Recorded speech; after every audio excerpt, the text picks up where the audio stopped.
Akwa Ibom State is among the smallest states in Nigeria by land mass, with a total area of 7,081 square kilometers, but it is the country's leader in the oil and gas industries. Akwa Ibom is becoming the leading light in Nigeria's revolution in agriculture, industry, and basic human welfare due to investment by the state government. This is one of the richest states in Africa with gas and also with crude oil.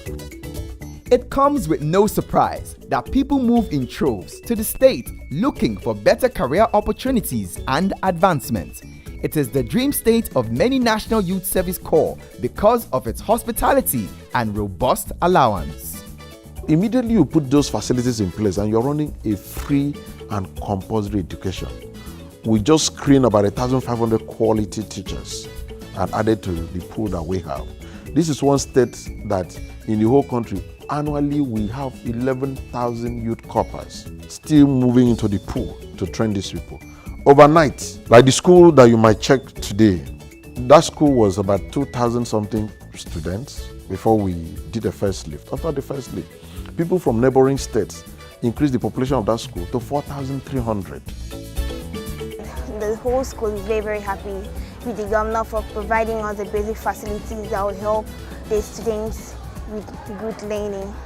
And then we are also grateful to the governor for the good sports facilities, for recreational activities, and also for extracurricular activities. When there is no school hours, students come here to exercise themselves.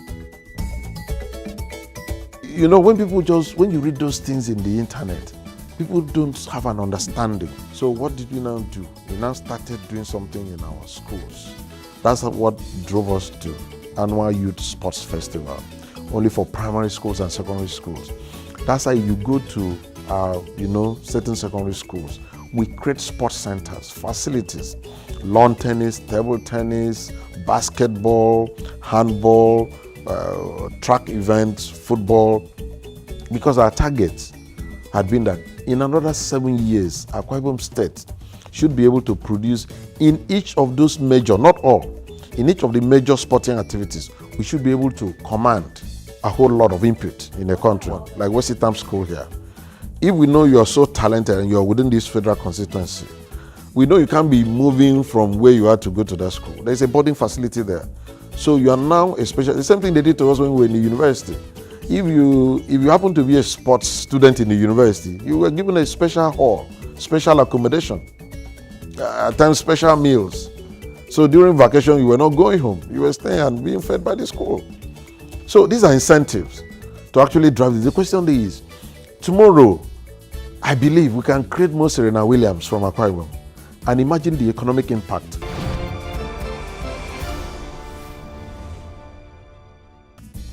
The oil-rich country boasts of massive infrastructural development in all sectors, including agriculture, transport, power, and technology. Akwa Ibom State is one of the very few viable states in Nigeria. In the face of that, people were asking, who is managing the resources of Akwa Ibom that almost all the states in Nigeria are going for bailouts, and this guy hasn't gone. And even at that time, what we were getting as statutory allocation could not even meet our first line charge. So how did we come out of it? That's where God-given talent, capacity that you built over time, or everything you've learned in management, the principles must also come to bear here. And also the hands-on experience in managing scarce resources must also come to bear. So that's where we are. So even throughout that period of that 2016, that was so terrible. We didn't even receive enough to meet our first line charge. How did we manage? How did we get through? And even with that, look at what we've still achieved in terms of capital development, infrastructure, a whole lot. Apart from normal petty counterpart funding, which is part of bank products, we've not actually gone for any major loans since I came into power. And I keep saying something. When you're talking about discipline, we also have a whole lot of financial discipline here in managing our resources. And we also know critical success factors in everything that we do. Everything boils down to proper execution, based on your plan. If you had a plan and then proper execution, I'm sure you can be able to pull through. But it will be difficult for me to go into specifics. But I know we've gotten a few things right. That I must confess. We've gotten a few things right. And we also have people, we have a team that are able and willing to make self-sacrifices. Because you see, I keep saying so, we draw a whole lot of, business and leadership principles from what we read and from what we are being taught. The innovation burst in the state can only be attributed to the perfectly crafted blueprint which successive governments have continuously built on to ensure that Akwa-Ibom becomes the foremost state in Nigeria, Africa, and the entire world. The current dispensation of democratic governance, we pride ourselves as always bringing core tested professionals to run the state. That's why you see the state in the position you've seen the state today. Let me not go too far. Let me even start from 1999. We had a tested professional, an architect, Obong Victor, who came in as a governor. And he did a whole lot. The bulk of the planning and so on came from him. He left. This thing is like building a skyscraper. You come put in your head coaches and leave. Another man comes in and put his own head coaches. He left. Gospel of Pabio came. He came from the private sector. He understood what it means to manage resources and also to create an impact. So he came and he did well. So look at the quality of leadership that we are putting as a state. We have just one project, and I must repeat, we have one project, and that's Project Akwa-IBOM. So it doesn't matter what you believe in. It doesn't matter who you are. We must face that project. Why? Because we have the destinies of 6.2 million people at hand. And we must protect and guard those destinies and make sure it is fulfilled destinies. So, whatsoever I do as an individual does not actually, it's not about me. It's not about my predecessors. It's not about anybody, but about us as a people. We came with those blueprints. By the time you talk about inclusion, by the time you talk about infrastructure renaissance and consolidation, by the time you talk about, all kinds of social empowerment and everything that we discuss in our 5-point agenda.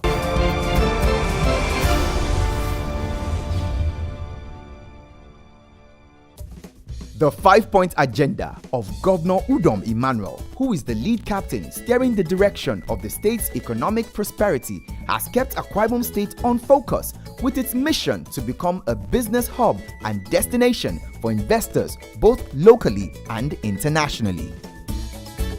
People should come and see a little paradise in the midst of the jungle. There's nobody who has come here who has not gotten fascinated about what is going on here. And then it's absolutely fantastic that what we are doing here is being done by Nigerians. There is a very positive and encouraging support from the state government in the drive for public-private partnership cutting across the state. We really believed in this industrialization policy of His Excellency, and as I said, we haven't looked back. We made another investment of the flour mill. Everybody in the state government and the federal government has been very, very supportive.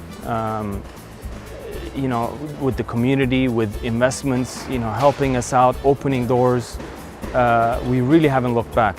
So, I would highly recommend people to think twice about it. As a government, we are not trained to run syringe factories. We are not trained to run metering solutions factories. We are not trained to run plastic factories. I'm not trained to run a rice mill or a corn shredding and drying mill or a cassava processing mill. My own duty is to set up an enabling environment that those businesses can thrive and also can attract foreign direct investment. So if Lagos is on autopilot, it means, and automatically for me, coming next to Lagos means that I'm number one in Nigeria when it comes to driving foreign direct investment. I'm number one. There is a growth-enabling environment for businesses to thrive, which advertently leads to job creation and poverty alleviation. This thriving environment has led to both economic and political inclusion that cuts across all strata of the state. We first of all provide the enabling environment. Even with that, we move ahead to make presentation on who we are. Having maintained a politically and economically stable climate for both local and foreign businesses, Akwa-Ibom has become the hub of technological innovation and industrialization. Our target is to set up that in 10 federal constituencies of the state. But today, I think we've done so many, about 5 or 6 so far. And those are running. And these are supported also by NGO run by the First Lady. family enhancement program and youth empowerment program that she's running. Okay, she's also setting up smaller units of fish processing, gari processing, farmlands and so on to also help. These are not rocket sciences. And thank God you noted at the initial stage that this one state that is evergreen. Akwa-IBOM is evergreen from January to December, all year green. So that shows that it's an agrarian state. But first of all, before you start making noise of how much you've done, make sure you feed your people. That's our strategy. When we were campaigning, 99% of tomato, something that is so essential in daily meal of people, tomato, they were coming outside the state. And meanwhile, we have a very evergreen environment. So we started. We got to the farmers, we talked to the specialists. They say, while tomato here is just a single season crop, it's because of too much rain, too much water. That it doesn't like so much rainfall. So what's the solution? In order for our people not to just suffer that, because preservation will be an issue, and 12 calendar, you can't just run a single 3-4 month crop. So that drove us into vegetable greenhouses. So that all round the clock, we can regulate both the sunlight and then the rainfall. And then also the experts can also make us have this round the clock. So that's what drove us there. We are doing a raw crude extraction. And quite close to that, we are doing a flour mill too.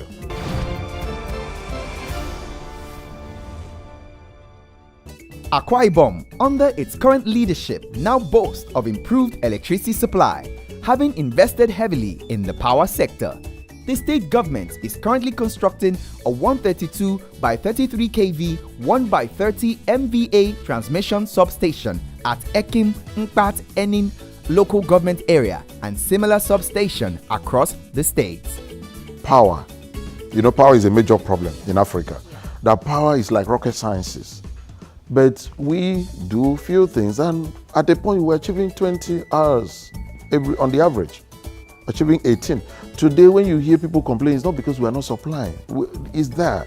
It's because either people are not, servicing their bills, or probably servicing their, their lines. Even with that, government still take that as a social cost. Every single transformer you see in this state is provided by the government. Every low tension, you call it low tension, but it's actually low voltage cable system. So every of such that you see anywhere is provided by the government. So we build the power infrastructure, and then people should be able to make use of that. Small cottage industries will be able to use that at a very cheap rate because we provide the infrastructure. Almost all the turbines were down, but today Gov Udom Power, we are doing 115 megawatts, and we could have done 192 easily.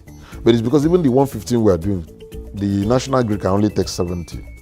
So I have excess, which I'm doing substations to actually evacuate that excess and give to people. So you see what we are building, substations in Eket, Ekem, some other places. These are things other governors think is for federal government. The impressive road network in the state has also made the transportation of produce easier and hinterlands more accessible. Akwa-IBOM State has a world-class national air travel access and 2 optimized seaports that have all enhanced mobility in the state. Today we have a natural drought of 17.3, and we are at the last point in terms of our deep sea port development. But check today, any port development in Africa, the one that followed due process at best of the international standard, best practices, observed in all the processes, is only IBOM Deep Sea Port. So we're the evaluation process. Certainly we'll get to pick the developers and our partners. So you can see we're doing a whole lot on that. And we also learn from the mistakes of what is going on elsewhere. While that deep sea port is going on, we're creating a logistics center that will take care of downstream and fuel transportation, because the deep sea port is supposed to serve as a transshipment port. We also need to take care of the regional, water transportation and shipment. So we're also creating a logistics center that will be purely oil and gas. You can drive this one stage, you can drive hours without a pothole. Our maintenance culture is impeccable. No doubt, Akwa-IBOM is richly endowed, not just with oil and gas, but also agriculture.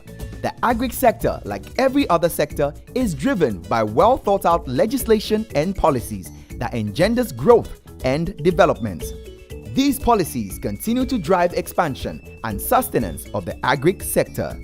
Today, Akwa Ibom is the only Nigerian state moving towards food sufficiency for its citizenry, despite the abundance of crude oil. Consistent and reliable legislation is also one of them.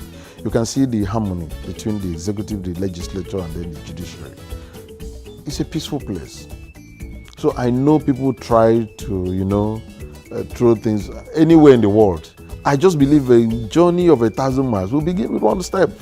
The first step, you see, any good leader, first of all, will make sure, as part of your economic plan, you should be able to feed your people. Our targets, let me give you one example. We have a very local staple food that is called gari here. When we were campaigning, we said that within this first term in office, that we will bring the price. We will make sure the price comes down by at least 50%. When we were running the campaign, a bowl was costing, say, equivalent of, say, about $800. Today, a similar bowl is costing $200. Because we are setting up, how much was the tomato when we were campaigning? How much is tomato today? How was the availability? There were days in the market they were not available. But today, anywhere you go to, it's available. We even have people who come out to give testimonies through the value chain. Those who even prepare the packaging baskets of the tomato, how much they are making. You see, people at times just look at one aspect. We look at the complete value chain. Before, when we were campaigning, nobody knew Akwa Ibom as, we were number 11 in this country in terms of cocoa. But today, we are proudly number 4. And the issue is that we want to drive ourselves to number 1. We actually can be number 1. The reason we might not necessarily achieve number 1 so quick is because our land mass is not that big. So we must also ration land between other crops.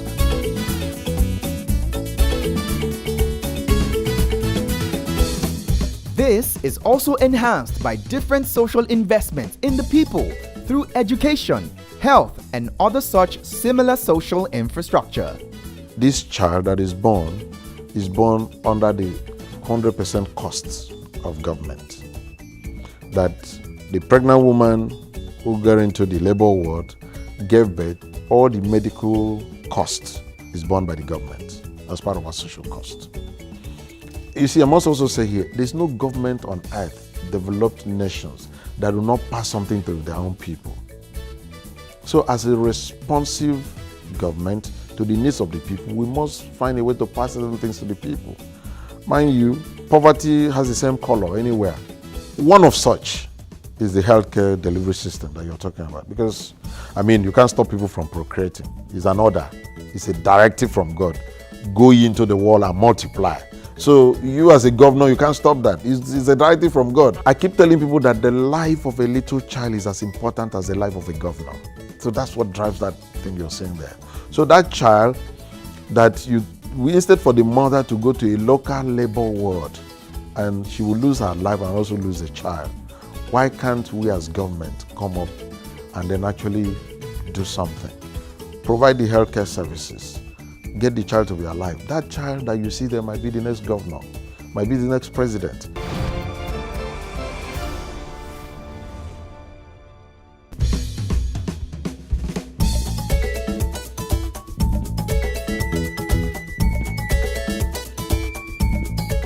Health subsector. Where are we coming from? Because it's a different thing for you to enter a hospital in Ikono and see the present structure. How was it before? How did we bring it down to that level? So by the time you analyze some of these things, you will appreciate. You get to a secondary school, the number of pupils you think you want to create another city from it. So that alone will tell you the pressure on infrastructure and what we do. And then also look at the quality of roads that we do. These are little of the several innovative creations that have made Akwa Ibom State truly the land of promise.